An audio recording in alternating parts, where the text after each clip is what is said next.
Welcome to యోగ సూత్ర.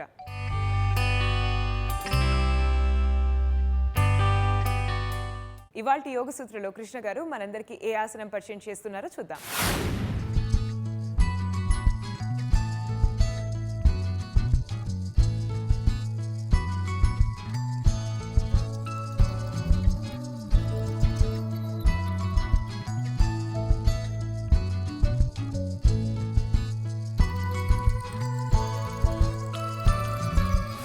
నమస్తే. ఈరోజు యోగా సూత్రాల్లో చేసే ఆసనం పేరు నటరాజాసనము. ఈ నటరాజాసనం మనము గోడ సహాయంతో చేయబోతున్నాము. ఇక్కడ ఇంటెన్స్ బ్యాక్ బెండ్గా అలానే కాళ్ళని బాగా స్ప్లిట్ చేయబోతున్నాము. దీనికి మనము ఈ రోప్ని వాడబోతున్నాము, బెల్ట్ని వాడబోతున్నాము. ఈ ఆసనము ఎలా చేయాలి? ఈ ఆసనము ఒక బ్యాక్ బెండ్, అలానే ఈ ఆసనము ఒక స్ప్లిట్ కూడా. ఇంటెన్స్గా నడుములు వామప్ అవ్వాలి, బ్యాక్ వామప్ అయి ఉండాలి, కాళ్ళ కండరాలు వామప్ అయి ఉండాలి, అలానే కాళ్ళ తొడ మధ్యలో ఉండే కండరాలు వామప్ అయి ఉండాలి. కాబట్టి ఇది అడ్వాన్స్ పాస్చర్స్లో ఒకటి అని మనము అనుకోవచ్చు. ఈ ఆసనము గోడ సహాయంతో చేసేటప్పుడు మనము చాలా జాగ్రత్తగా ఉండాలి. ఏ విధంగా ఈ ఆసనం చేద్దామో తెలుసుకుందాము. ముందుగా వామప్ చేయాలి. మనము కాళ్ళని బద్ధకోణాసనంలో పెట్టి ఆడించుదాము. కాళ్ళని బద్ధకోణాసనంలో పెట్టి ఈ విధంగా తొడలని పైకి కిందికి చేస్తూ ఆడించండి.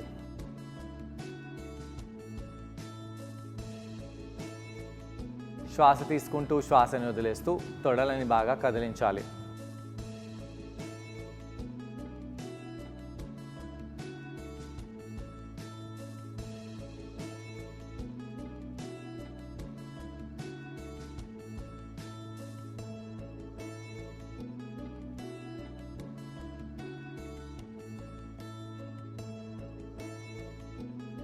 శ్వాస తీసుకోండి, శ్వాసని వదిలేసేయండి. ఈ విధంగా నడుము కండరాలని బాగా వామప్ చేసి ఇక మనము బ్యాక్ని వామప్ చేసుకోవాలి. మోకాళ్ళపై వెళ్ళి మార్జరీ ఆసనం చేద్దాము. ఈ విధంగా ఆర్చ్ చేయండి, బ్యాక్ని రౌండ్ చేయండి. వీపుని ఆర్చ్ చేయండి, బ్యాక్ని రౌండ్ చేయండి. వీపుని ఆర్చ్ చేస్తూ బ్యాక్ని రౌండ్ చేస్తూ ఉండాలి. వీపుని ఆర్చ్ చేస్తూ బ్యాక్ని రౌండ్ చేయండి. ఇలా కొన్నిసార్లు మనము వీపుని ఆర్చ్ చేయడము, బ్యాక్ని రౌండ్ చేయడం చేసిన తర్వాత ఇలా కుడికాల్ని పైకి చేయండి. ఆ మోకాల్ని బాగా పైకి చేస్తూ తలని కూడా బాగా పైకి చేయాలి. కాలు కింద పెట్టేసి రెండో వైపు కూడా అదే విధంగా కాలుని పైకి చేద్దాము. ఇలా ఒక కాలు తర్వాత ఇంకో కాలుని పైకి చేయండి.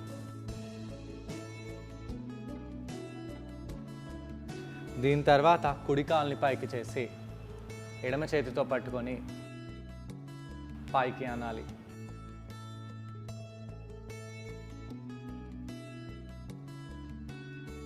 రెండో వైపు కూడా అదే విధంగా పైకి అనండి. మొదటి వైపు,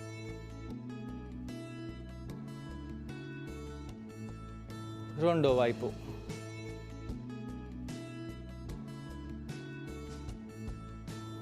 మొదటి వైపు,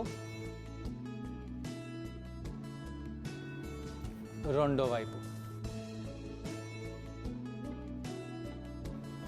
మొదటి వైపు, రెండో వైపు. అలా చేసి ఈసారి కుడి కాలుని పైకి అనేసి బాగా పైకి లేపాలి.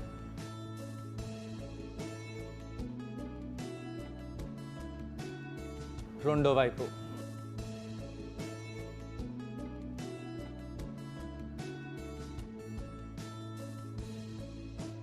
అధోముఖ శ్వానాసనంలో వెళ్ళి పొట్ట కండరాలని బిగిస్తూ కాళ్ళని కదిలించుదాము.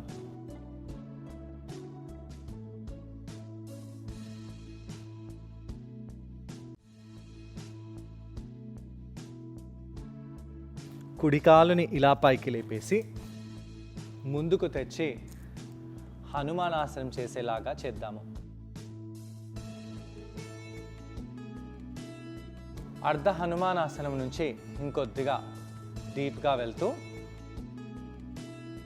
పూర్ణ హనుమానాసనం కాకుండా రెండిట్లో మధ్యగా ఉండే ఈ యొక్క స్ప్లిట్ పాస్చర్లో కాళ్ళని తీసుకెళ్దాము. తొడలలో ఎలా అనిపిస్తుంది, నడుములలో ఎలా అనిపిస్తుంది, హామ్స్ట్రింగ్ కండరాలలో ఎలా అనిపిస్తుందో గమనిస్తూ ఉండాలి.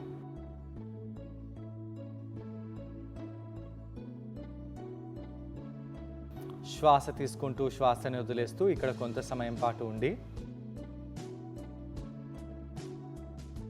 నెమ్మదిగా రెండో వైపు కూడా అదే విధంగా కాలుని స్ప్లిట్ చేస్తూ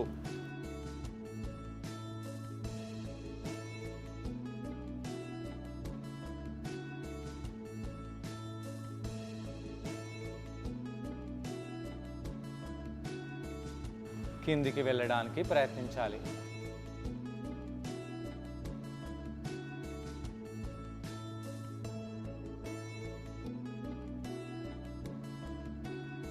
దాని తర్వాత నెమ్మదిగా మనము వజ్రాసనంలో కూర్చుందాము. ఇలా వజ్రాసనంలో కూర్చొని కాళ్ళని కొద్దిగా రిలాక్స్ పరుచుకోవాలి. ఇప్పుడు మనము గోడ దగ్గరికి వెళ్ళి నిలబడదాము. గోడ దగ్గరికి వెళ్ళి మనము కొద్దిగా ఫార్వర్డ్గా బెండ్ అవ్వాలి. అలా ఫార్వర్డ్గా బెండ్ అయిపోయి ఇలా ఒక కాల్ని పైకి చేద్దాము. అలా పైకి చేసి నెమ్మదిగా పైకి వచ్చి నిలబడండి. ఈ యొక్క బెల్ట్ని మనము కుడికాలు చుట్టూ ఇలా తిప్పేసి ఇలా మోకాల్ని గోడ దగ్గర పెట్టేసి బెల్ట్ సహాయంతో కాల్ని బాగా పైకి తీసుకెళ్ళడానికి ప్రయత్నించాలి. ఇక్కడ కొంత బెండ్ అవ్వచ్చు. కాలుని ఎంత పైకి తీసుకెళ్ళగలిగితే అంత మంచిది. ఇది చాలా ఇంటెన్స్ బ్యాక్ బెండ్. అలా చేసి నెమ్మదిగా కిందికి వచ్చేసేయండి. ఈ యొక్క ఆసనం చేసినప్పుడు వీపు ఈ భాగంలో ఉండే కండరంపై చాలా తీవ్రమైన ప్రభావం పడుతుంది. కాబట్టి ఈ యొక్క భాగము వీక్గా ఉన్నవాళ్ళు, అంటే జనరల్గా L3, L4 భాగంలో ఎవరికైతే నొప్పి అనేది ఉంటుందో, ఎవరికైతే ఆ భాగంలో స్లిప్ డిస్క్ ప్రాబ్లమ్స్ అలా ఉంటాయో అలాంటి వాళ్ళు ఈ ఆసనం అస్సలు చేయకూడదండి. రెండో వైపు కూడా ఇదే ఆసనాన్ని చేద్దాము. కాలు చుట్టూ మనము ఈ బెల్ట్ని బైండ్ చేసేసి ఫార్వర్డ్గా బెండ్ అయిపోండి. బెండ్ అయిపోయి మోకాలు గోడకి తాకేలాగా పెట్టండి. గోడ కంటే కొద్దిగా దూరంగా ఉండాలి, గోడకి చాలా దగ్గరగా వెళ్ళకూడదు. దాని తర్వాత ఇలా బెల్ట్ని పట్టుకోండి. పట్టుకొని కాలుని ఎంత పైకి తీసుకెళ్ళగలిగితే అంత మంచిది. ఇక్కడ కొంత సమయం పాటు ఉండి కొద్దిగా బెండ్ అవ్వండి. ఇంకా కాలుని పైకి తీసుకెళ్ళండి. దాని తర్వాత నెమ్మదిగా కిందికి వచ్చేసేయాలి. ఈ ఆసనంలో మనము కాళ్ళని స్ప్లిట్ చేయడానికి చూస్తున్నాము. అది అందరితో అయ్యే పని కాదు. ఇక్కడ కాళ్ళల్లో స్ప్లిట్, అలానే బ్యాక్ బెండ్ రెండు అవుతున్నాయి. కాబట్టి ఈ ఆసనం చాలా చాలా చాలా కష్టమైన ఆసనము, ఇంటెన్స్ ఆసనము, అడ్వాన్స్ ఆసనము. ఏదో ఈజీగా ఉందని చెప్పి ఈ ఆసనంలో వార్మప్ లేకుండా వెళ్ళకూడదు. అలానే ఈ ఆసనము చేసినప్పుడు కొంతమంది శరీరము యోగా చేయకపోయినా ఫ్లెక్సిబుల్గా ఉంటుంది. ఎందుకు? వాళ్ళ జాయింట్స్లో చాలా స్పేస్ ఉంటుంది. వాళ్ళు న్యాచురల్గా ఫ్లెక్సిబుల్గా ఉంటారు. వాళ్ళని హైపర్ ఎక్స్టెన్షన్ పీపుల్ అని అంటారు. అలాంటి వాళ్ళు ఇలా ఆసనము ఈజీగా చేయగలుగుతారు. కానీ మీరు ఈజీగా చేయగలుగుతున్నానని ఈ ఆసనంలో ఎక్కువగా వెళ్తే మీ జాయింట్స్లో స్పేస్ ఎక్కువగా అయిపోతుంది. అది మీకు చాలా ప్రమాదము. యోగా చేసే పద్ధతి వేరే, ఫ్లెక్సిబిలిటీ వేరే. యోగా చేసేటప్పుడు ఫ్లెక్సిబిలిటీని యూస్ చేస్తూ ఎండ్యూరెన్స్ ఇంకా స్ట్రెంగ్త్ని కూడా పెంచుతాము. కండరాన్ని స్క్వీజ్ చేస్తుంటాము. అలా కండరాన్ని స్క్వీజ్ చేయకుండా మీరు ఈ ఆసనంలో కేవలం ఫ్లెక్సిబిలిటీనే ప్రదర్శించినట్టు అయితే మనకు అది గాయాలను తీసుకొస్తుంది. ఇప్పుడు ఈ ఆసనాన్ని ట్రై చేయడానికి కృష్ణ గారితో పాటు నేను కూడా జాయిన్ అవబోతున్నాను. మరి మా ఇద్దరిని చూసి ఈ ఆసనాన్ని మీరు కూడా ట్రై చేయండి. నమస్తే. ఈరోజు యోగా సూత్రాలో చేసే ఆసనం పేరు నటరాజాసనము. ఈ నటరాజాసనంలో మనము బ్యాక్ బెండ్ చేస్తూ, స్ప్లిట్ చేస్తూ, గోడ సహాయంతో అలానే బెల్ట్ సహాయంతో ఈ ఆసనాన్ని చేయబోతున్నాము. ఇది కష్టమైన ఆసనాలలో ఒకటి. ఈ ఆసనం ఏ విధంగా చేయాలో చూద్దాము. ముందుగా మనము మోకాలపై వెళ్ళిపోదాము. మోకాళ్ళపై వెళ్ళిపోయి వీపుని ఆర్చ్ చేయడము, బ్యాక్ని రౌండ్ చేయడం చేస్తూ ఉండాలి.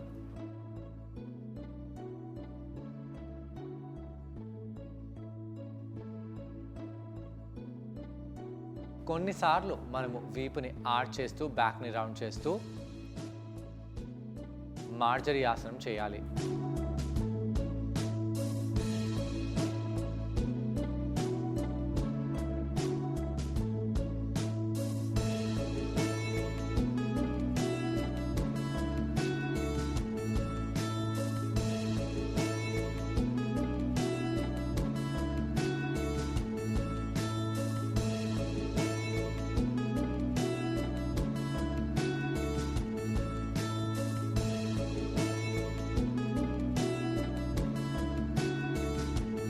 తర్వాత మనం కుడి కాలుని ముందుకి వెనకాలకి చేద్దాము.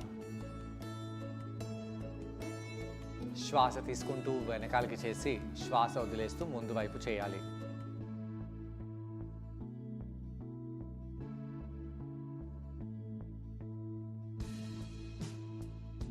ఇక ఆ కుడి కాలుని బాగా వెనకాలకి వృశ్చికంలాగా తీసుకెళ్ళండి. కాళ్ళ వేలు మన తల వైపు తీసుకొని రావాలి.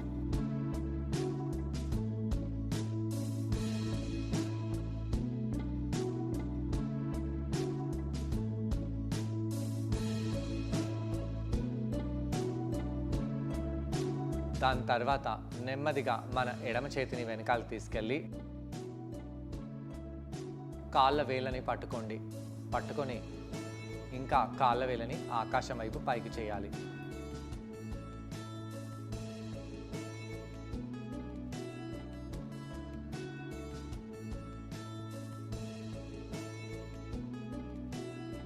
కొంత సమయం పాటు ఇక్కడ అలానే ఉండండి. వీపులో ఆర్చ్ ఎలా అవుతుందో, బ్యాక్లో ఎలా అనిపిస్తుందో గమనించి కాలుని చేతిని కింద పెట్టేసి రెండో వైపు ఇదే ఆసనాన్ని చేద్దాము.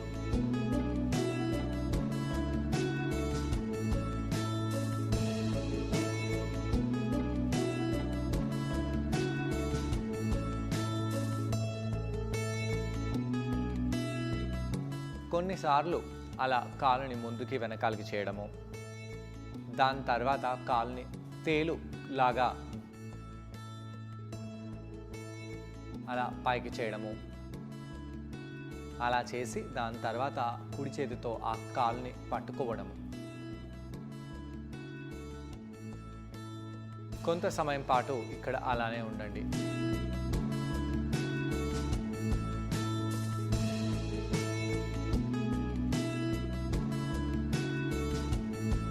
దాని తర్వాత అధోముఖ శ్వానాసనంలో వెళ్ళాలి.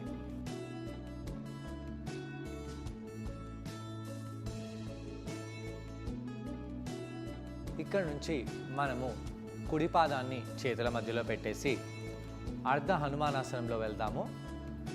తలని మోకాల వైపు తీసుకొని రండి. అలా కొంత సమయం పాటు ఉంటూ కాలుని ఇంకా ఇంకా ఇంకా ముందుకు చేస్తూ స్ప్లిట్లో వెళ్ళవచ్చు. అలా వెళ్ళినట్టు అయితే మన హామ్స్ట్రింగ్ కండరపై చాలా తీవ్రమైన స్ట్రెస్ అనేది పడుతుంది.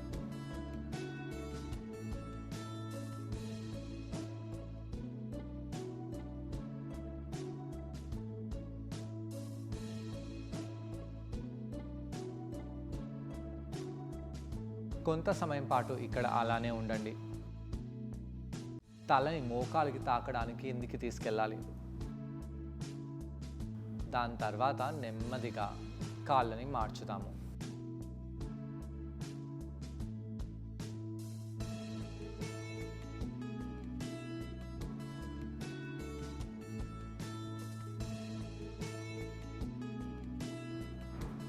ఇలా రెండో వైపు కూడా అర్ధ హనుమానాసనం చేయండి.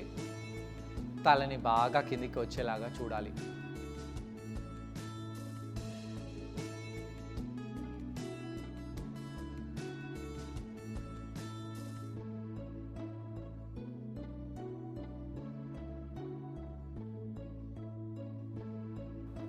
శ్వాస తీసుకుంటూ శ్వాసని వదిలేస్తూ తలని బాగా కిందికి చేస్తూ కొంత సమయం పాటు ఉండి ఆ వెనకాల ఉన్న మోకాల్ని వెనకాలకు చేస్తూ ముందున్న కాల్ని ముందుకు చేస్తూ స్ప్లిట్లో వెళ్ళడానికి ప్రయత్నించాలి.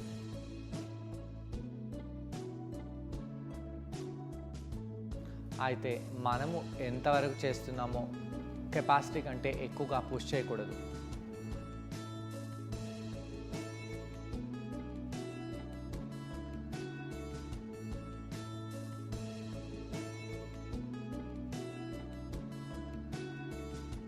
ఇలా కొంత సమయం పాటు స్ప్లిట్లో ఉండేసి నెమ్మదిగా పైకి వచ్చేయాలి.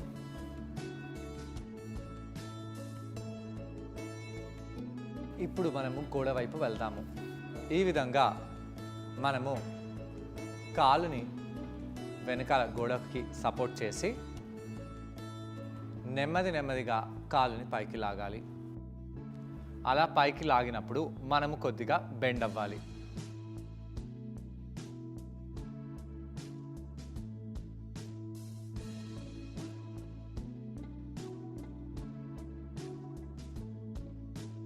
ఈ విధంగా మనము ఈ ఆసనాన్ని చేస్తున్నాము.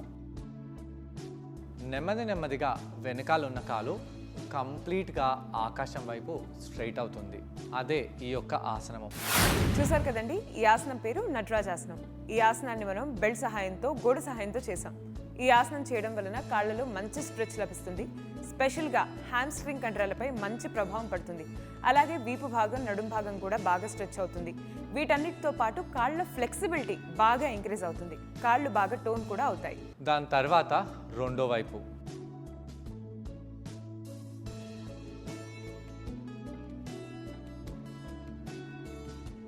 రెండో వైపు కూడా మోకాల్ని గోడ వైపు సపోర్ట్ తీసుకొని కొద్దిగా కిందికి బెండ్ అవ్వాలి.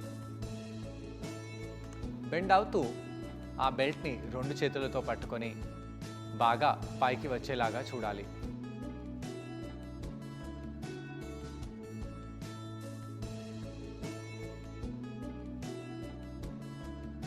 అలా చూసి నెమ్మదిగా కిందికి వచ్చేయండి. యాంకిల్ని రిలాక్స్ చేసి బెల్ట్ని తీసేసి నెమ్మదిగా ఫార్వర్డ్ బెండ్లో వెళ్దాము.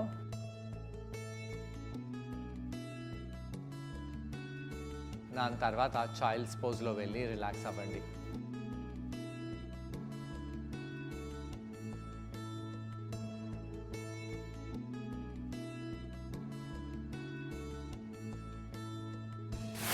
ఇలా కౌంటర్ చేయడం వలన కాళ్ళ కండరాలు, హ్యామ్స్ట్రింగ్ కండరాలు బాగా స్ట్రెచ్ రిలాక్స్ అయిపోతాయి.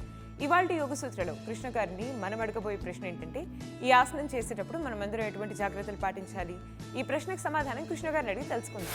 ఈ ఆసనం చేసేటప్పుడు ఎలాంటి జాగ్రత్తలు తీసుకోవాలి?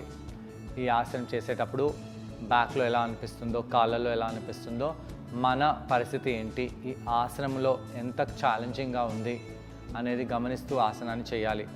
కాళ్ళల్లో ఒంపులు ఉన్నవాళ్ళు, స్లిప్ డిస్క్ ప్రాబ్లం ఉన్నవాళ్ళు ఈ ఆసనం చేయకూడదు.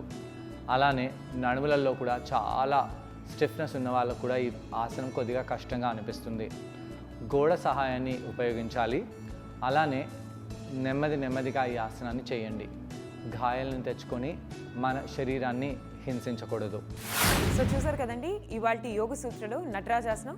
ఈ ఆసనాన్ని మీరందరూ తప్పకుండా ట్రై చేసి మీ కాళ్ళలో ఉన్న ఫ్లెక్సిబిలిటీని బాగా ఇంక్రీజ్ చేసుకోండి. తిరిగి రేపటి ఎపిసోడ్లో మరో ఆసనంతో మరికొన్ని బెనిఫిట్స్తో మళ్ళీ కలుసుకుందాం. అంతవరకు stay fit and be healthy. Bye.